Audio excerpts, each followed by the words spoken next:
Good morning, St. Bart's, folks.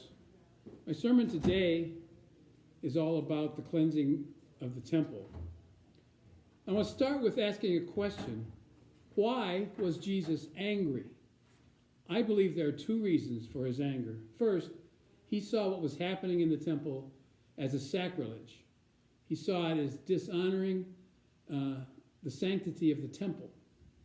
And secondly, he was indignant about the corruption that was going on there. Loan sharking, money changing.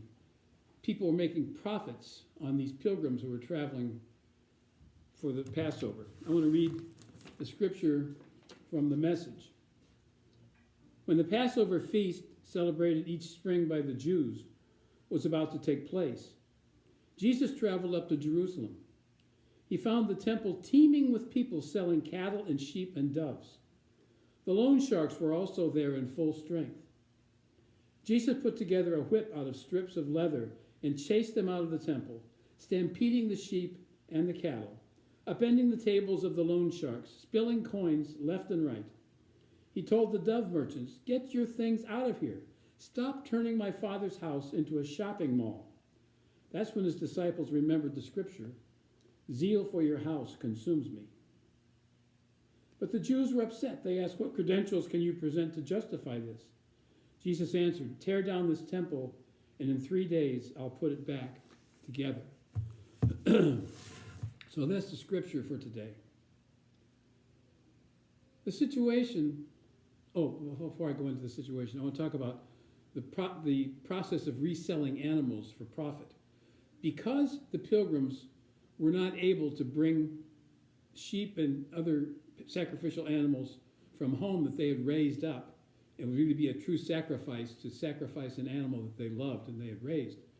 Because of the distance of traveling, to bring a sheep from miles away on a journey would risk the fact that the sheep could be injured or just dirty. And the law required an absolute, perfect, blameless animal to be presented for sacrifice. And the people who sold the animals sometimes would sell the same animal 2 or 3 times because the pilgrim would have no way of knowing when their animal was sacrificed. So that was all about what was going on. The situation we find ourselves in now. Dire economic conditions exist right now. I saw a news item about a man driving his car past one of those huge food lines, yelling, "Get a job, get a job," at these poor devils who were waiting in line patiently to get some food. There are 10 million plus unemployed people. Can you imagine if you were unemployed and had to deal with the humiliation of standing in line to get free food and then have somebody make fun of you and say you're as if you were faking needing food? The poor are being taken advantage of right now. The renters versus landlords eviction moratorium question is a difficult one to resolve because, for the most part, the landlords are hurting when the renters can't pay their rent. But you don't want to throw people out of their homes either. It's just an untenable situation. 60% at least of Americans favor some kind of COVID relief, the package that the Senate is struggling with right now. We desperately need it. People need it to keep their homes together. They need it to have a sense of hope for the future.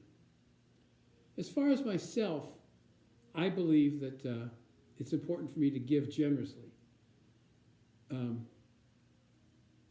Good works are part of good Lenten discipline. And so giving generously and praying is all a part of what we're called to do for Lent. We need to look out for the poor. We need to help the poor. But there's really good news for today, and that is that Jesus favors the needs of the poor. Folks, it's biblical